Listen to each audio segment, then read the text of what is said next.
Is the holiday rush making you manic? And are porch pirates taking everything you ordered online as soon as it arrives? And does the hecticness of the holidays make you want to end it all forever? Wait a minute, don't do anything rash yet. Essay here, and when I'm not on the computer sounding like a complete doofus, I'm also a published author, and I got a deal for you. Sit down and relax with Glitch, a precarious duo, and its sequel, Glitch, The Future is Unwritten. This American book series combines literary fiction and crime thriller to keep you entertained for hours. And it's on sale now, not 10, not 20, but 50% off. It's available on Kindle and paperback. The links are below in description. And unlike other Christmas gifts, you don't have to worry about porch pilots stealing it off your device. And you can order it as soon as you put your Christmas cookies in the oven. But don't take too long, because the sale's only good for the end of the year. And I'm not some one-hit wonder. I have other books coming down the pike. So if nothing unexpected happens to me, I command that you shoot me now.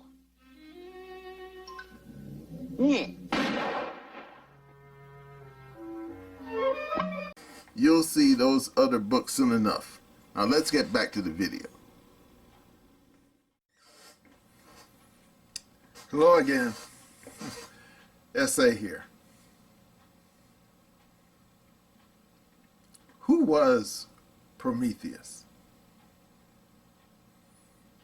Well, he was basically a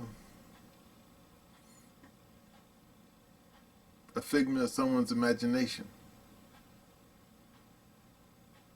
Since he wasn't a real person who actually lived and breathed. He was basically a protagonist in a cautionary tale.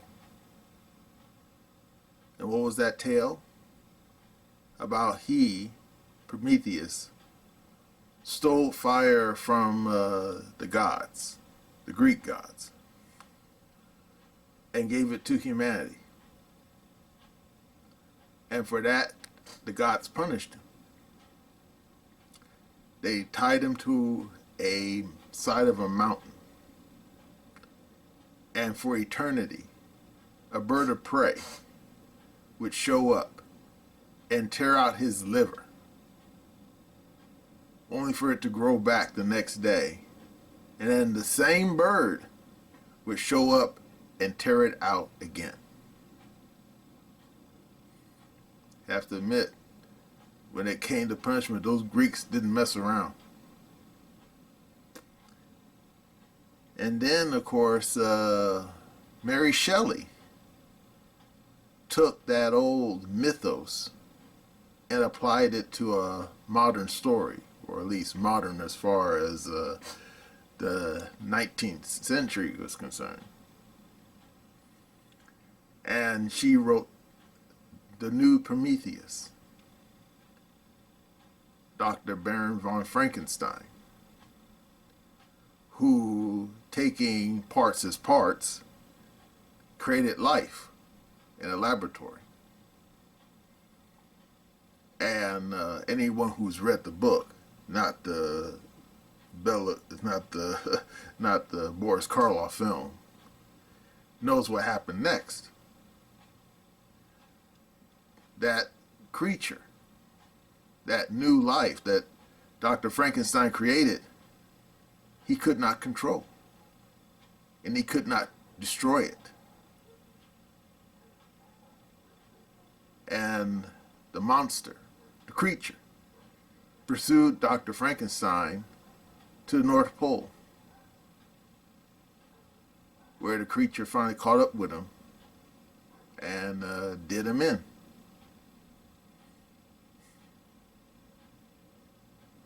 But this video is not about Mary Shelley's book or in the original Greek myth. No, this video is about cultural Marxism. And you say, what is that? Well, Marcuse, he was a leftist, a Marxist from Germany. And he and his homies from the Frankfurt School, they got run out of Germany in the 1930s because of the Nazis. I mean, hell, a lot of people were fleeing Germany because of the Nazis. But anyway, he ended up in the United States. But he was a dedicated Marxist. And yet, he thought that maybe he could bring his Marxism to America. But then he quickly found out that Marxism, as written by Karl Marx and Engels, doesn't work in America. In fact, you could say trying to bring about Marxism in America, as was written by those two clowns, is like giving someone a bad kidney. You know, they're going to reject it. So then he noticed something about America of the 20th century, that we had a problem with race. I mean, we had anti-miscegenation laws, we had Jim Crow, and all kinds of other nasty little laws. And indeed, he witnessed the internment of Japanese during the Second World War. And then he got an idea. You know, sort of like the way the Grinch that stole Christmas got an evil idea. And he decided to take what he knew about Marxism and reconfigure it to basically focus on race. And he called it cultural Marxism. And, wait for it, he wrote several books about cultural Marxism during the middle 20th century. And then he got a job working at the University of San Diego. Yeah, tenured professor. He wasn't the only one. A lot of his homies also became professors. And they started teaching cultural Marxism in the school. Quietly, in the shadows, where nobody really noticed. And what was the plan? Basically to infect enough young minds to where they would take that cultural Marxism and pass it along. Almost like a virus. Or as Elon Musk referred to it as the woke mind virus. I have to admit, that's a very clever way to describe it. Now, of course, Marcuse and his Frankfurt School homies, they didn't live to see the monster they created. No, those guys died back in the 20th century, so they didn't worry about them. And yet, cultural Marxism still didn't really take in American society. In fact, anyone who remembers the 90s probably remembers a phrase called PC. What is PC? Political correctness, or political correctness. Yeah. And a lot of people didn't realize at the time that PC was part of cultural Marxism. Yeah, it's one of its tenets. But people at the time, ordinary people, people who were not paying attention, people who were just, you know, doing their regular 9 to 5 and not being political or even being cultural, they didn't notice. Now, that guy Breitbart, you know, who made up the website, you know, Breitbart, he noticed. And indeed, he famously said that culture is downstream from politics. Now, why did he say that? Because it's true. I mean, anyone who's ever was paying attention to the debate about gay marriage understands this. Because back in the 1990s, people said gay marriage, ugh. Yeah. Or gays in the military, yeah, they didn't like that idea. And then what happened? Barely 20 years later, gay marriage became a thing. Gays openly serving the military became a thing. Why? Because it was a cultural shift. Indeed, if you go back in the 20th century, same thing. Because in the beginning 20th century, you had Jim Crow. But by the middle 20th century, there was a cultural shift. People decided, ordinary people who weren't political, decided Jim Crow was wrong. And thus, when you had Brown versus Board of Education, the culture said, yeah, separate and unequal is wrong. Let's change this. And they did. And then the various rules that they had, primarily in the Old South, basically restricting brown people from having their full rights. Yeah, the culture said, yeah, this is wrong. And that eventually resulted in the Voting Rights Act, the Civil Rights Act, the Fair Housing Act, and on and on and on. It was a cultural shift. However, cultural Marxism is different. Indeed, it's a lot like Frankenstein's monster, because it is not wholesome. It's wicked. It's demonic. And unfortunately for all of us, it basically was given light and breath to breathe and to spread widely. Now, of course, some people can debate this, but Tim Pool, yeah, I know, I like the guy. He, more than once, proclaimed that he first experienced cultural Marxism on an industrial scale during Occupy Wall Street. Now, of course, anyone who got hurt by the damn '08 crash, I don't have to explain to you what Occupy Wall Street is. I mean, you have been living under a rock to understand what the hell happened.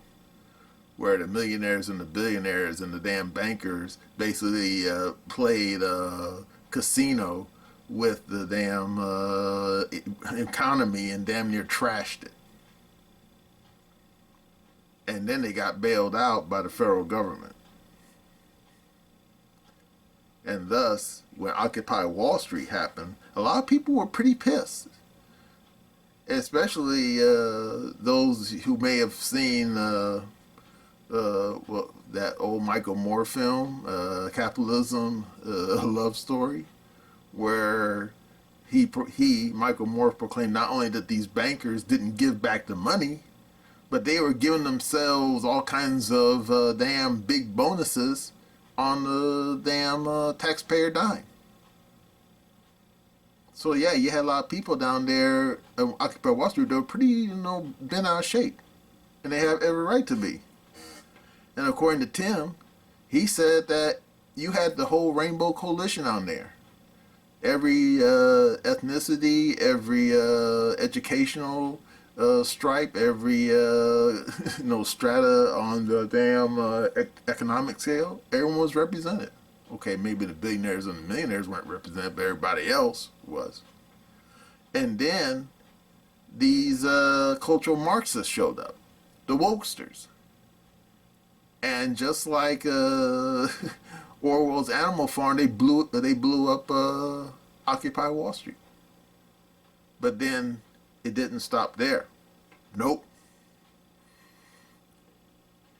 Like a damn zombie virus, cultural Marxism starts spreading out throughout the entire society.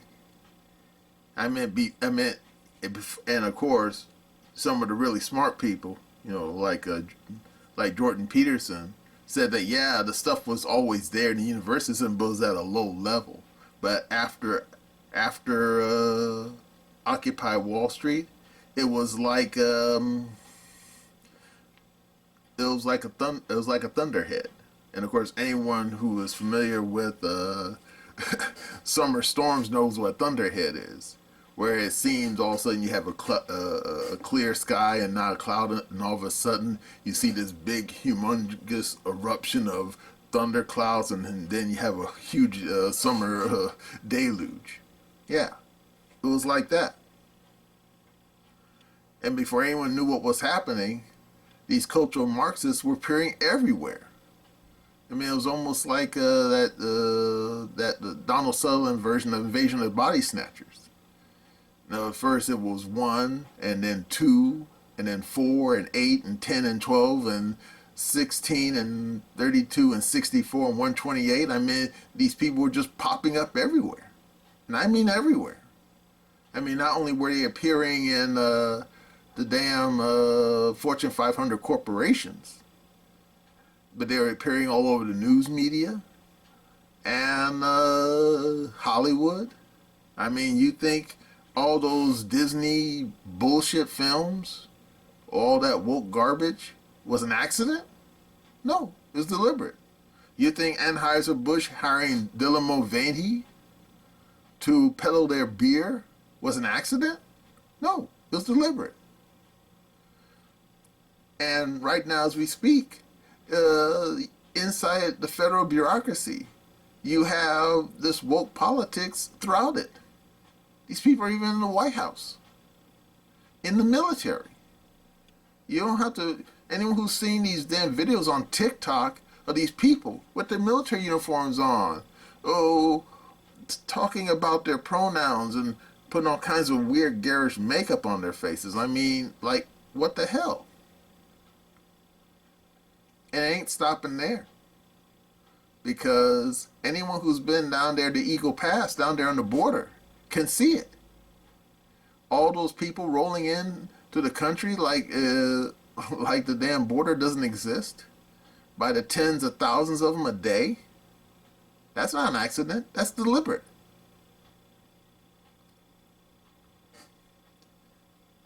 And then you say, well, who's the cause of this? Who gave it all this life, all this damn cultural Marxism, the life and air to breathe? It was these damn bankers, these millionaires and billionaires, but mostly billionaires. Because anyone heard of State Street? How about BlackRock? These are huge, huge investment firms. Massive. Ridiculous. They have untold trillions of dollars to play with. And they saw a threat to their bottom line. Because if those people in the street on Occupy Wall Street had really, gotten the ball rolling, it could have hurt them a lot. And not just them, but also outfits like Jamie Dimon over there at Goldman Sachs. Yeah. And Bloomberg. Man, remember that little dwarf? Yeah. They were all looking at a possible Marie Antoinette moment. And of course, I don't have to explain to you what happened to her. And according to Tim, identity politics was just a tool to them to basically divide and conquer, to basically get the people, the ordinary people, to fight each other along race. And you know what? It worked.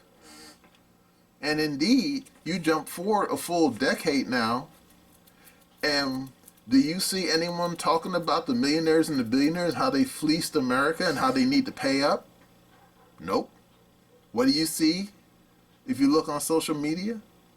More likely than not, you see people talking about their pronouns, talking about their gender-affirming care, talking about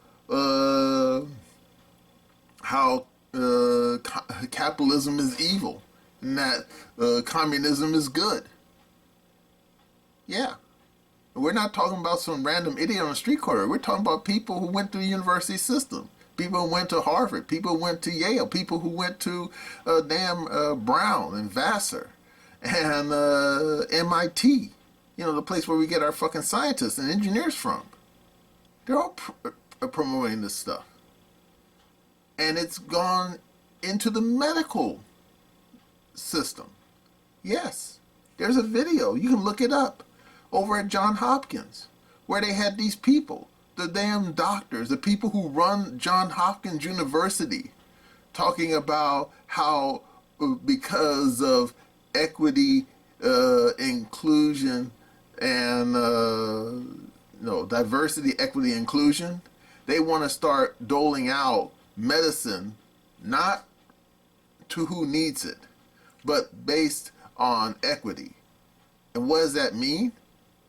Well, it means that if you're some poor white guy, like a truck driver, you just been in an accident and you just lost your leg and you're bleeding out, and then you have some other poor schmuck, some brown person, Hispanic, black, I don't know, who comes in there with a paper cut, they're going to give medical treatment based on equity. Which means, guess what, Mr. White truck driver who's only earning about $60K a year, driving your own vehicle, and you're in that accident, you're going to be pushed over to the side, and you're going to be left there to bleed out because you got the wrong color. And in the meantime, the brown person who has a paper cut, they're going to be this way, Mr. Joe Blow, going to take him into the damn emergency room. Now, what kind of garbage is that? I mean, that's rubbish. You can't be doing that to people because that's people's lives. Giving people medical treatment based on their skin color. Get away from me with that garbage. That's nuts. That's totally crazy. But that's what cultural Marxism is about. And Tim, I know I'm quoting him again, he said that these wokesters who just have been unleashed throughout the entire society, they want the white folks to form racial identitarian groups. And then you say, what the hell is that? Anyone ever heard of the Order or the Aryan Nations? How about the Ku Klux Klan? That's a racial sorry about my mouth. Identitarian group. And then you say, but those people were bad. Those people were terrorists. Precisely. And then you say, what's it all for? To basically destroy America. And this is the part you're going to love. The damn billionaires, those people at State Street, at BlackRock, those clowns over there on Wall Street, just like Dr. Frankenstein, they released a monster that they cannot control. And you know how they found out? When that bullshit over there in the Middle East broke out between Hamas and the people in Tel Aviv. When that shit went down, all the wokesters, which is, and remember, wait for it, you ready? Part of their ideology is that if you're brown, you can't do no wrong, but if you're not brown, you can't do anything right. They decided that the Jew boys in Israel were the bad guys, even though they were the ones on the receiving end of all that mayhem murder coming from Gaza Strip. And before you could say holy dog shit, these people are in the streets by the hundreds of thousands protesting in favor of a terrorist group. Because, why? Because it's part of their ideology. They can't sit there and say, no, Hamas, you're wrong. They sit there and say, Hamas, yeah, good job. Why? Because according to their ideology, the Israelis are the bad guys because they are the colonizers. And if you're a colonizer, that makes you the bad guy. And therefore, if a bunch of knuckle-headed terrorists comes in your kibbutz, kicks in the door, murders your entire family, and rapes your daughter and kills your wife, that's double plus good as far as these cultural Marxists are concerned. Now, wait for it. Are you ready? Meanwhile, the people at State Street and BlackRock and all those Wall Street bankers, most of them tend to be, Jewish. And they saw what was happening. I mean, good grief. And the streets of New York were filled with these people. And then when outfits like B'nai B'rith, it's a Jewish organization, tried to put posters of the people who went missing, who were snatched up by Hamas on regular street corners, on lamp posts. The wokesters were tearing it down. Why? Because as far as the cultural Marxists were concerned, the people who are the victims of the terrorism were the bad guys. And at that point, these people who unleashed identity politics just to stop Occupy Wall Street realized, just like Dr. Frankenstein, oh shit. And then, of course, the last straw was when the damn people in Congress brought those three knuckleheads, supposed to be the head of those damn universities, to basically ask them a straightforward question. It's a simple question. Do you support genocide against Jews? Do you support protesters, students on your campuses who are demanding from the river to the sea, Palestine will be free, which is basically a catchphrase for round up all the Jews and finish what the Nazis started back in the 20th century? And not one of those university professors could say, no, that's wrong. They were sitting there mumbling and stumbling like Porky Pig, saying, biggie, biggie, biggie, oh, well, it depends on the context. What the fucking context? What fucking context? These people wanted to kill Jewish people. What kind of context? Huh? What's the matter with you? Don't your brain work anymore? It's a real easy question. It's like 2 + 2. It's only one answer. Or I should say one right answer. And all these business people who are supporting this cultural Marxism, they basically wet themselves and said, holy shit, what have we done? And almost immediately, a lot of these damn people at BlackRock and State Street, even though they didn't do it, they made a public announcement, but they did it nice and quietly because, Tim mentioned it. And of course, Dr. Steve Turley, yeah, he mentioned it too. They said they quietly dropped their ESG shit because they realized they were putting themselves in danger. They created a monster that they could not control. They gave life and breath to a abomination. I think I'm pronouncing it right. Abomination, yeah. And now these people are running scared. Because just like Dr. Frankenstein, they can't kill it. They don't know how. And wait for it, ordinary people, ordinary working Joes, they're noticing it.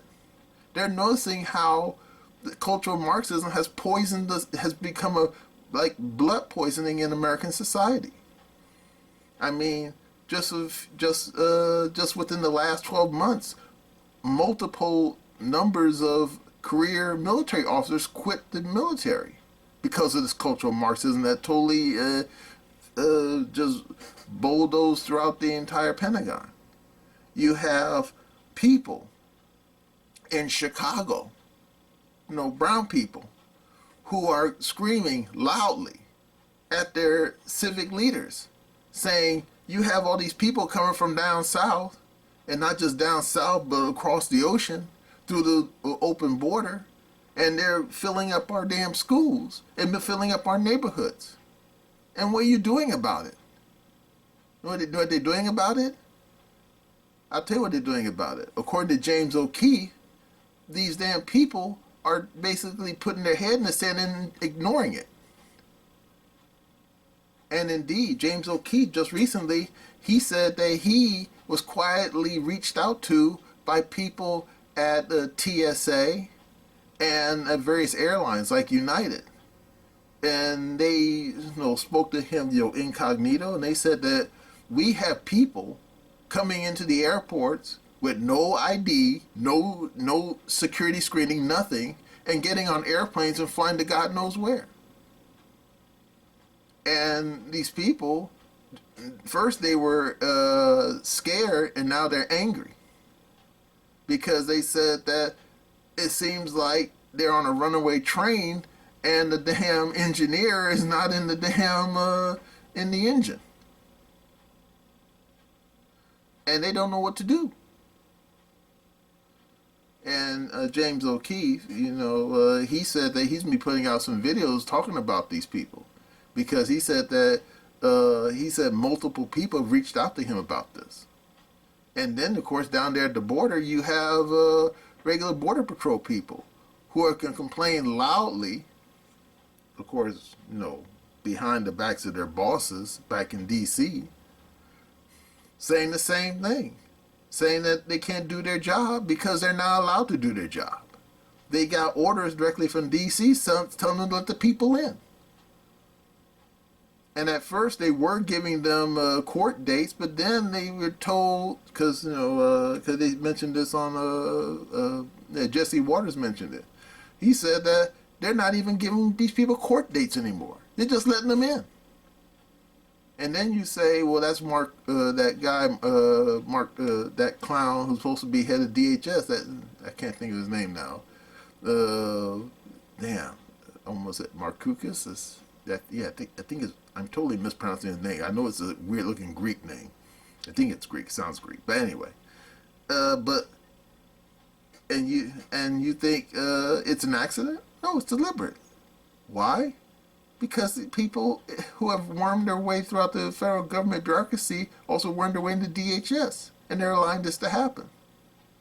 Why? Because, as these cultural Marxists like to say, on the ashes of the old, we will build anew. They are trying to destroy America from the inside. In fact, Tim, I know, I like to quote him. He said that it seems like what we are living through is a slow motion demolition of the United States from the inside out. So what can we do about it? Well, anyone who's been paying attention to A24 knows that there's a film out right now called Civil War. Now, of course, before you say, hold on, we don't want a civil war in the United States. I agree, we don't. But the wokesters, I think they want it to happen. These cultural Marxists, they want us, tearing each other apart like a bunch of wild animals. They want it to happen. Will it happen? I don't know. But there is a way we could stop it. And Frederick Douglass, he famously said that we have 3 boxes to maintain our liberties. We have the soap box, the ballot box, and unfortunately, if those 2 fail, we have the cartridge box. And we haven't lost the soapbox yet. I mean, thanks to old Elon Musk, we managed to get that back, thanks to him taking over Twitter. But then we still got the ballot box. I hope. Because right now, as we speak, you have a bunch of crazy people who are trying to hijack that. Indeed, there's a lot of whispers right now that these cultural Marxists are trying to pull a replay of 2020. And you say, what happened there? Simple. Because the way our voting system is, people generally just go to the voting booth on their own 2 feet and vote. But then, during the pandemic, they had universal mail-in voting, and a lot of people, just like that guy, Dinesh D'Souza, abused the system. In other words, ballot stuffing. Yeah, it happened. Of course, if you talk to people over at CNN and MSNBC and, of course, in the New York Times, they say, oh, you're a conspiracy theorist. And I'm thinking, well, how do you explain how an old, doddering fool who's clearly suffering from dementia got more votes than Barack Hussein Obama, who was way more popular than Joe Biden ever wished he could be.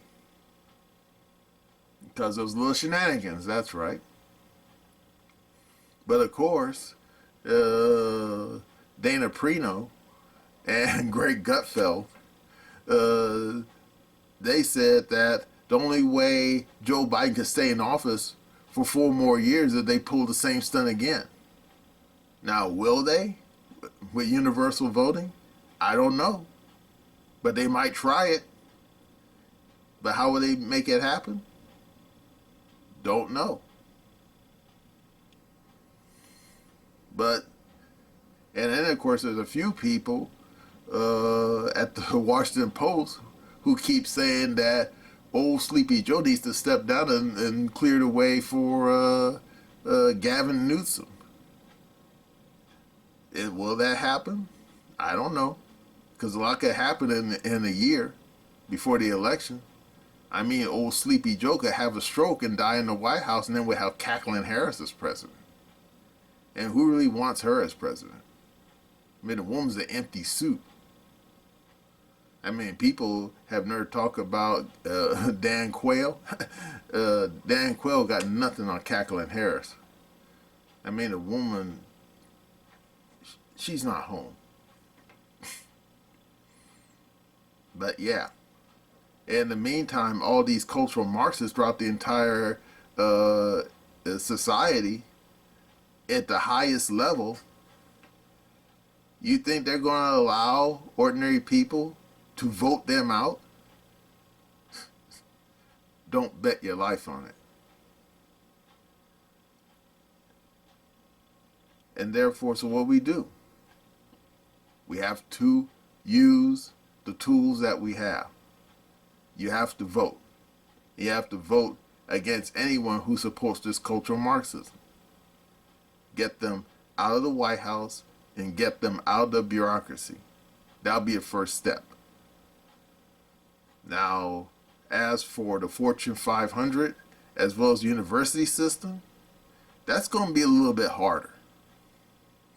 But from what I've seen from State Street and BlackRock, I think after what happened with all the Hamas, pro-Hamas protests, I think they realized they made a huge blunder supporting this cultural Marxism. Does that mean that all the other DIE officials and these other Fortune 5,000 companies are going to get kicked out as well? Maybe. I mean, right now, Bob Iger over there at Disney, from what I read, according to Jeremy from the Quartering, he quietly dismissed their DIE staff. They had a regular office inside Disney, their diversity, inclusion, equity bullshit. Cultural Marxists. He quietly dismissed them. And he didn't hire any placements. Why? Because he's worried about his own job.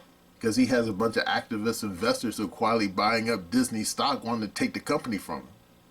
And therefore, he realized that as far as Disney is concerned, they're against the wall.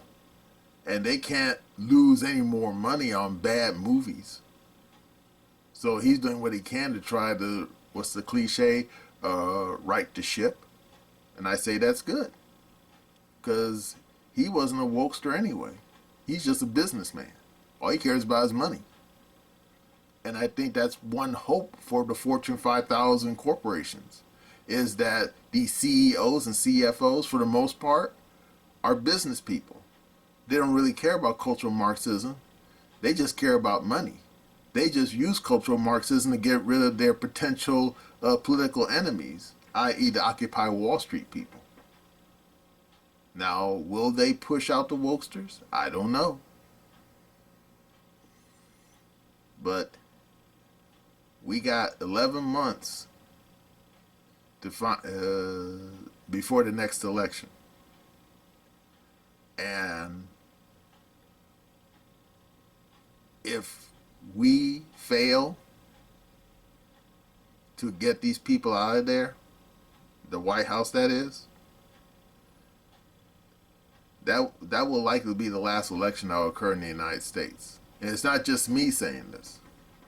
Indeed, Colonel Douglas McGregor, smart guy, war veteran.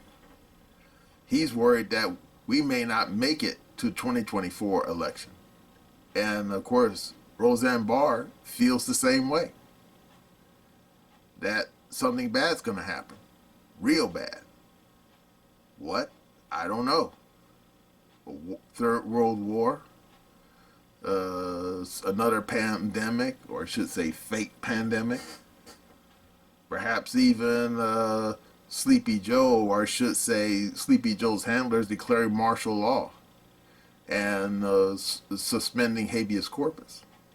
So like what happened under Abraham Lincoln. And of course we know what happened under Abraham Lincoln. Yep. These people who basically played with fire and got burned with this identity politics, they are definitely regretting their life choices now. The only question is, are they going to end up like Dr. Frankenstein up there in the North Pole, freezing to death as the thing they created closes in on them? Don't know. It'll serve them right if the monster they encourage gets them for good. Unfortunately, identity politics ain't gonna stop with them. Or as someone a lot smarter than me once said, feeding the shark or the crocodile when you're caught in a swamp or out in the open ocean doesn't mean it will save you. In fact, very correctly, how the joke goes is this: if you're shipwrecked and you're surrounded by sharks and you start feeding your other castaways to the shark, hoping that'll placate the shark, it won't. It will just mean that the shark will eat you last. And I think when it comes to identity politics and the people of this nation, that's absolutely right. That the cultural Marxists will consume the people who encourage them first. But then, like all of us, it will eventually eat us last.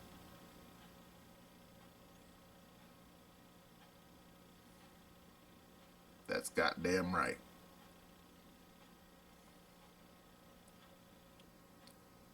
Well, that's all I have to say about identity politics. And that's my opinion.